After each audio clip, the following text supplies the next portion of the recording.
Life number 9, Whales. Tayo knew that he was coming to the end of the time that the Old Ones had granted him to study the ways of all life forms and help as much as he could on the blue planet. After conferring with his ancestors, and while he was thinking seriously about what he had to do next, he heard the voice of Taku calling him. "Tayo, come to us! We are all here together now. Please, come, please!" Tayo answered, "Of course, I'll come, but where? And how do I get there?"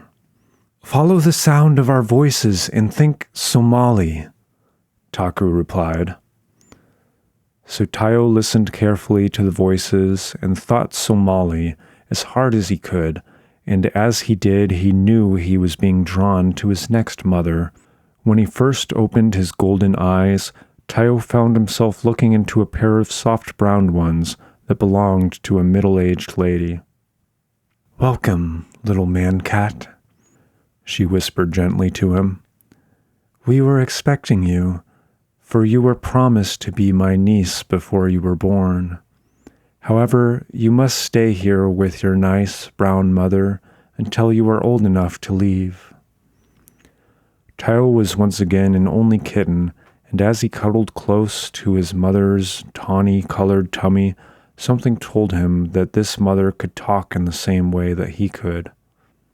He sent out a thought to her, and she was quick to reply. "Yes, little one, I was in the old country also, and I know all about Paschats like yourself. Soon you will leave me and go to a place where others of your kind will be waiting for you, and where you will help them in the same way that you did in the old country." "Where shall I go, mother?" Tayo asked. "Not far from here someone is waiting for you, so grow strong and beautiful. You will need all your strength for your tasks ahead, since this is the last time you and your Pascha kin will be here on the blue planet," she replied. And so Tayo stayed with his beautiful mother, whose magnificent plume of a tail waved daintily among the spring flowers in the well-tended garden. Tayo also grew to be beautiful and strong, with eyes like his mother's, but his coat was like his father's, a rich sorrel color which gleamed in the bright sunlight. One day, visitors arrived, a man and a lady, who came in a big, shiny car. Tayo caught a glimpse of the man, but did not recognize him. Well, not at first, anyway. But he knew it wasn't Taku. And then he saw the lady. She had reddish hair and freckles, and her eyes were a soft gray. Around her neck she wore a golden chain on the end of which dangled something that Tayo recognized immediately, a little gold Sekhmet figure, just like the Pascha statues in the old Egyptian temples. He was so excited that he jumped off the table onto the lady's shoulder, leaned over and cuffed the dangling ornament as the lady stroked him lovingly. There, you can play with this as much as you like," she said, removing it from her neck. But Tayo no longer wanted the pendant, for in the lady's touch and the sound of her voice, he recognized his own dear sister, Taku. She took him gently down from her shoulder and cuddled him closely, while Tayo nuzzled up and tried to show her that he knew who she was. The man spoke.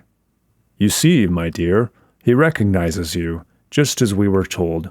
What will you call him?"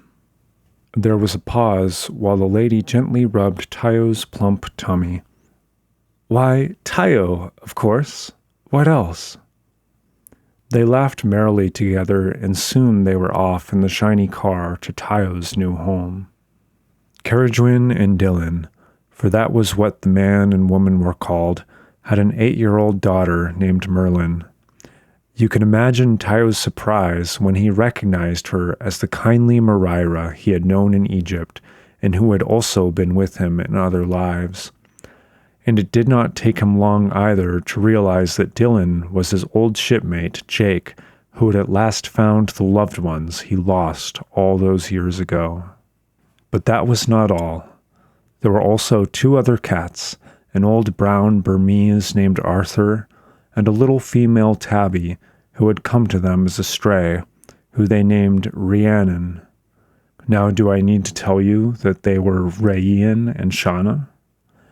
And so Tayo, his Pasha family, and their crystal friends are here in today's world, working hard for the rights of animals, the conservation of the land for the fairy people, the protection of the trees they loved so dearly on their own planet, and the healing of all living things that might need their help. Now, for all you know, you might have Pashas and crystal people as your next-door neighbors, because Caradwen, Dylan, and Merlin are not their real names, of course. But I couldn't tell you them, now could I?